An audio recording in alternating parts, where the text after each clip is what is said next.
உங்களை யாராவது வேண்டுமென்றே ஒதுக்கி வச்ச அந்த ஒரு தருணத்தை நினைச்சு பாருங்க.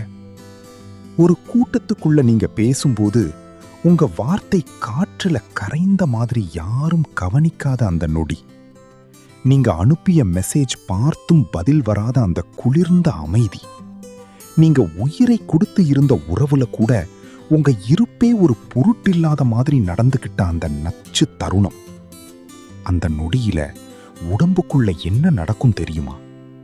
இதயம் மெதுவா கணக்க ஆரம்பிக்கும். நெஞ்சுக்குள்ள ஏதோ தெரியாத கல் ஒன்று வைத்து அழுத்துற மாதிரி இருக்கும். மூச்சு சின்ன சின்ன துண்டுகளா உடையும். மூளை உடனே ஒரு விஷயத்தை நம்ப ஆரம்பிக்கும். நீ போதுமானவன் இல்லை. இதுதான் அந்த இருண்ட தருணங்களின் உண்மையான விஷம்.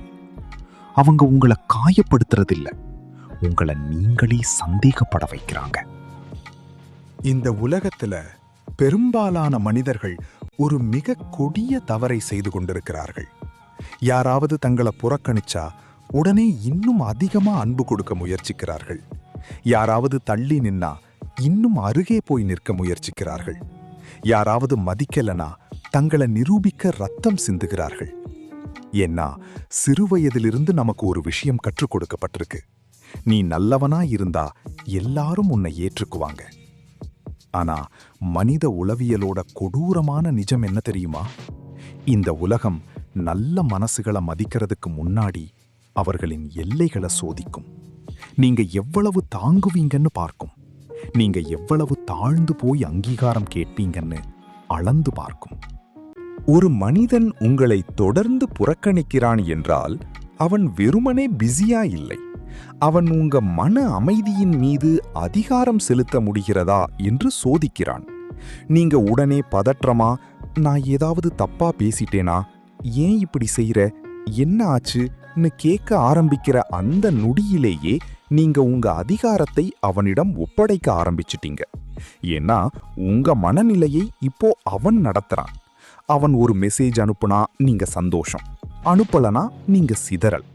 இதைவிட ஆபத்தான அடிமைத்தனம் வேற எதுவும் இல்லை. கொஞ்சம் ஆழமா யோசிச்சு பாருங்க.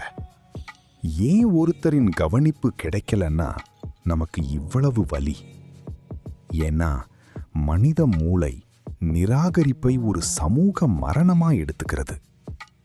ஆயிரக்கணக்கான ஆண்டுகளுக்கு முன்னாடி கூட்டத்திலிருந்து ஒதுக்கப்பட்ட மனிதன் உயிர் வாழ முடியாது. அதனால நம்ம மூளை இன்னும் அந்த பழைய பயத்தோட தான் வேலை செய்கிறது. அதனால தான் யாராவது உங்களை புறக்கணிக்கும் போது அது ஒரு சாதாரண சம்பவமா இல்லாம உங்க இருப்பையே தாக்குற மாதிரி தோணுது. ஆனா இங்க தான் ஒரு ஆழமான உண்மை இருக்கு. நீங்க பிறந்தது யாரோ ஒருத்தரின் கவனிப்புக்காக இல்லை. நீங்க உங்க வாழ்க்கையை கட்டி எழுப்பத்தான் பிறந்திருக்கிறீர்கள். ஒரு சிங்கத்தை கற்பனை செய்து பாருங்க. காட்டுல யாராவது அதை பார்த்து கைத்தட்டணும்னு அது வேட்டையாடாது. யாராவது தன்னை பாராட்டணும்னு அது கர்ஜிக்காது. அதோட இருப்பே அதோட அதிகாரம். ஆனா மனிதர்கள் ஒரு சீன் வரலன்னா இரவு முழுக்க தூங்காம தவிக்கிறார்கள். ஒரு லைக் குறைந்தா தங்களுடைய மதிப்பே குறைந்து போச்சுன்னு நம்ப ஆரம்பிக்கிறார்கள். இதுதான் நவீன உலகத்தோட மிகப்பெரிய மன அடிமைத்தனம். சமூக வலைத்தளங்களும் நச்சு உறவுகளும் சேர்ந்து மனிதர்களை கவனிப்புக்காக பிச்சை எடுக்கும் மனநிலைக்கு மாற்றியிருக்கு. ஒரு பழைய ஜப்பானிய கதையை பார்ப்போம். ஒரு சமுராய் போர் வீரன் இருந்தான். அவன் மிக அமைதியானவன். ஒரு நாள் ஒரு மனிதன் அவனை சந்தைக்கு நடுவில் நின்று மிக மோசமா அவமதிக்க ஆரம்பித்தான். அவனோட குடும்பத்தை கேலி செய்தான். அவன் தைரியத்தை கேள்வி கேட்டான். ஆனா அந்த சமுராய் ஒரு வார்த்தை கூட பேசல. அங்கிருந்த மக்கள் அதிர்ச்சியோட பார்த்தாங்க. பல மணி நேரம் அவமதித்த பிறகு அந்த மனிதன் சோர்ந்து அங்கிருந்து போயிட்டான். அப்புறம் ஒரு சிறுவன் அந்த சமுராயிடம் கேட்டான், அவன் உங்களை இவ்வளவு கேவலப்படுத்தினான், ஏன் எதுவும் சொல்லல? அந்த சமுராய் சிரிச்சிட்டு கேட்டான், ஒருவன் உனக்கு ஒரு பரிசு கொடுத்தா நீ அதை வாங்கிக் கொள்ளலனா அது யாரிடமே இருக்கும்? சிறுவன் சொன்னான், அதை கொடுத்தவனிடமே இருக்கும்.